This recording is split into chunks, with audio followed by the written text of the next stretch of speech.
It's 20 minutes after the hour, 3 o'clock, and you are watching the Saturday edition of Today. 4 Cape independence parties have signed a memorandum of understanding to advance their plans for an independent Western Cape. They cite the failures of the Government of National Unity in producing economic growth, combating crime, and reducing unemployment as reasons for their desire for autonomy. Now, the group says that Cape independence must improve the lives of Western Cape citizens. I'm joined by Referendum Party leader Phil Craig, joining us from Cape Town, and African Transformation Movement leader Vuyolwethu Zungula is live in studio. To both gentlemen, thank you so much for joining us. Phil, let's just start with you. In terms of this MOU and how further, in your understanding, does this bring you closer to your desire of an independent Western Cape? Yeah, thank you, Cindy, and thank you for the opportunity to talk about this. Look, it brings us significantly closer. I think everyone understands there's been a waiting game. I think South Africa is a country that's in crisis. Many people thought that the GNU was a solution that could address these issues. Let's address the other key issues: economic growth, joblessness or unemployment, and crime. It's now quite clear that there are no solutions at a national level for South Africa. These problems are going to move forward, and I think that really is really a good catalyst for us now to move forward and to consult the Western Cape people democratically in a referendum and to see whether they wish, in fact, to pursue this solution of Cape independence, which polling has consistently shown the majority are in favour of holding a referendum, and that the majority believe it would improve the quality of their lives and would address unemployment, economic growth and reduce crime. Mr. Zungula is also a member of Parliament and a leader of the ATM party. And just to explain from a process that a potential Western Cape or independent Western Cape is likely to take. There probably is going to be consultation required, amendments or white paper, etc.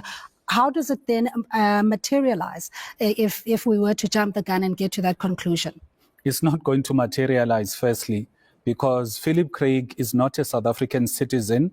He's a permanent resident of the country. And in any self-respecting country, he should have been deported because he's sowing divisions in the country. And it's funny how he comes all the way from Britain to come and try and divide South Africa, want to impose his political ideas on what South Africa should be, undermining the will of native South Africans who in the Western Cape have never said they want to be separated from our country.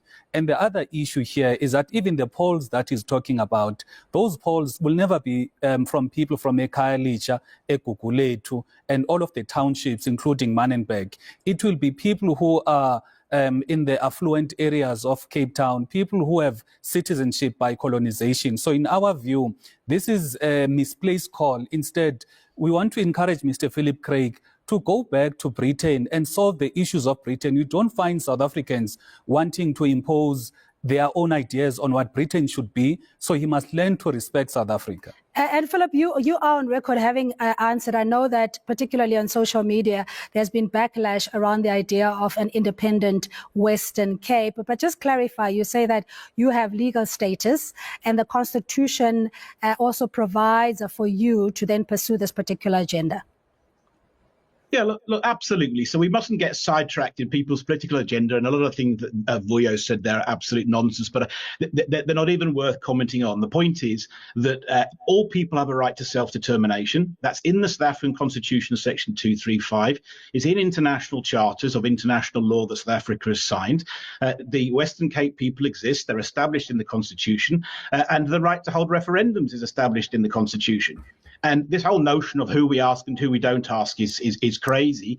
And I think perhaps Vuyo misunderstands what a referendum is. A referendum is asking every single person in the Western Cape, every registered voter, whether or not they wish Cape independence to happen or they wish to remain a part of South Africa. So this is purely a democratic and peaceful process as envisaged in international law, as allowed for in the South African Constitution, and it's purely democratic. It's got nothing to do with what I or any other individual want. Yeah, there are 3.2 million registered voters in the Western Cape, and it's about asking those 3.2 million people and abiding by the will of the majority of those people, because we have to recognise that those people, for 31 years, the majority have never voted for the ANC government. They've never been governed according to their democratic will. So these things that are happening to them, this lack of growth, this high unemployment, and this chronic crime, are problems that are being inflicted upon them by voters in the rest of South Africa, because they voted for a different government to the government that we've got. So what does Cape Independence do? It puts the Western Cape people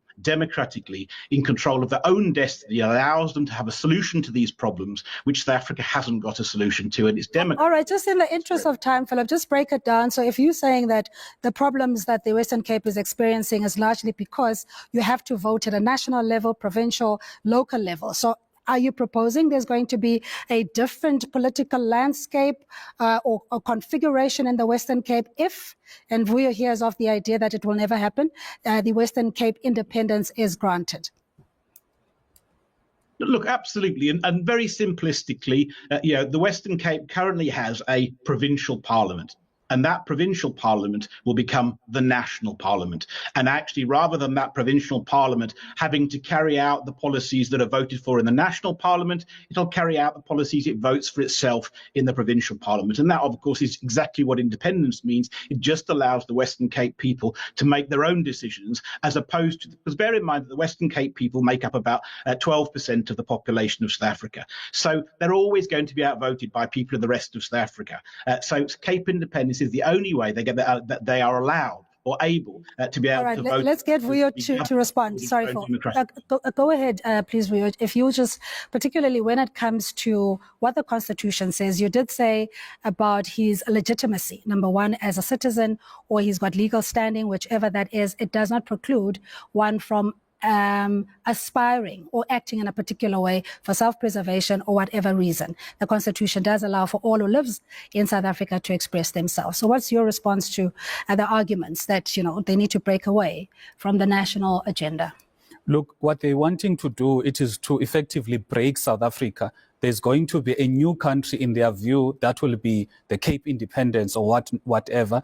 And they are quoting Section 235 of the Constitution. The first issue that you are citing as a problem, it is his locus standi, because he's not a citizen, he's a permanent resident of a country. He's got citizenship of Britain. And any respecting country should have long deported him and go back to his native Britain. The second thing here is that he's sowing divisions in our country, and clearly he's working with the DA, because he's citing that the voters have voted for another party, they did not vote for the ANC. He is refusing to accept that currently in the Western Cape and Cape Town, it is the DA that is in charge. So he's trying to paint all of the weaknesses and bad governance of the DA to the ANC government, whereas he should have been holding the DA accountable.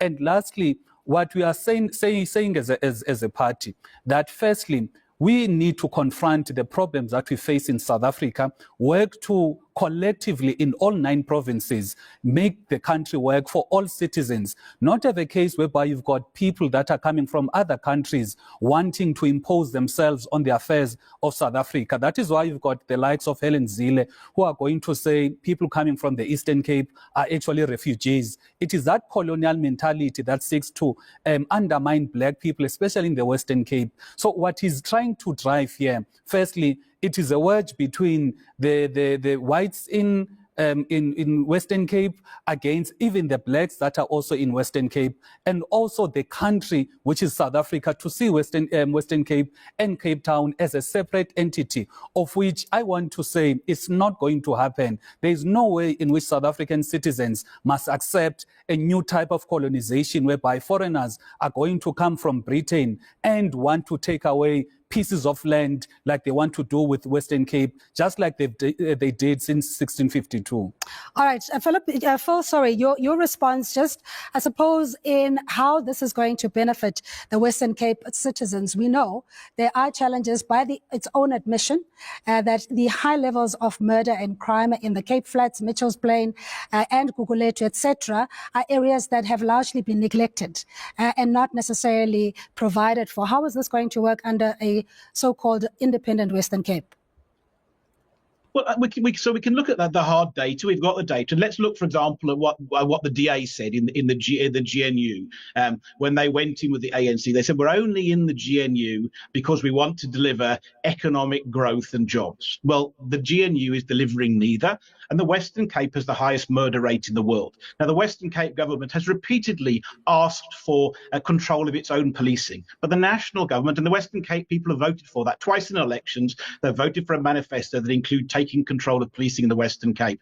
But the national government habitually refuses to allow policing. So we've got the worst crime, worst murder rate in the world in the Western Cape, and we've got the national government literally stopping the Western Cape from tackling that problem in the way that it wants to tackle it, even though the Western Cape people have voted for that solution. And it's all sorts of these issues. So what will happen is in an independent Western Cape, there will be far lower unemployment, far higher economic growth, far lower crime, and everybody will have a far better and higher standard of living because we'll be governed according to sensible economic policies, and we'll be better governed than we are in South Africa, and that will lead to a better life for all the people of the Western Cape, of all races. I want to talk about the international interest in what and the DA have called for the Western Cape, saying that the US is on board, Europe, etc. And we understand the legacy of colonialism and the settlers coming in, why that would be an allegiance. But how problematic is that for you? Just in the interest of time, briefly, what are the blind spots or potential threat to sovereignty and unity in the country? They are clearly undermining South African citizens, especially the native citizens, because if they are going to be talking about the US, Britain being in support of Cape independence, but they're not talking to people from Khayelitsha, they're not talking to people from Enyanga, Egugulethu. And what's clearly problematic, even now, you've got the so-called digital nomads who are clearly pushing away native South Africans or the new middle class from entering into some spaces because they're increasing their rent prices and prices of amenities. So this is part of a bigger ploy to actually move the Cape and the Western Cape away from native South Africans. That is why they're making it very difficult for native South Africans, firstly, to afford living in Cape Town and also to exist in Cape Town. So in that regard, from our side, he must just go back to Britain and let the people of South Africa, especially the native people who reside at Khayelitsha, Enyanga, Egugulethu, determine their future as espoused in Section 235 of the Constitution. Very briefly, just to wrap up, Phil, do you concede, accept that the Western Cape idea, vision, dream may not materialize? Well, of course I accept that. I mean, we're calling for a referendum to allow the Western Cape people to make their choice. I believe that they will vote for Cape independence, and we're going to organise that referendum ourselves, so there will be a referendum. So I do believe that will happen. But it's interesting, Vuyo's stuck in the past. It's fascinating for him. He's not got past this race. He's talking about natives and different colours, and he keeps inferring that, of course, we're talking to all the people of the Western Cape. And here we are, we're talking about the Western Cape people in all of their diversity. We want to get away from non-racialism and this constant reference to race, and Vuyo's stuck in the past. And the frightening thing is he hasn't even mentioned the so-called coloured people, who are the largest ethnic group in the Western Cape, and ironically in our part of the world they are the indigenous people. So it's just nonsensical. But we're talking about all of the Western Cape people, and Vuyo needs to catch a wake up. We're past apartheid now. It's about creating jobs and a better life for all the people of the Western Cape, whatever colour they are. Yeah, and I know, Vuyo, you're itching to respond, but we're literally out of time. I need to thank you both, and hopefully we'll have another opportunity to engage. That is Phil Craig, a co-founder of Cape Independence Advocacy Group and leader of the Referendum Party. Vuyo Zungula is the African Transformation Movement leader, joining us in studio. Share your thoughts on the independence of the Western Cape on our social media platforms. Let's recap our top stories this half hour.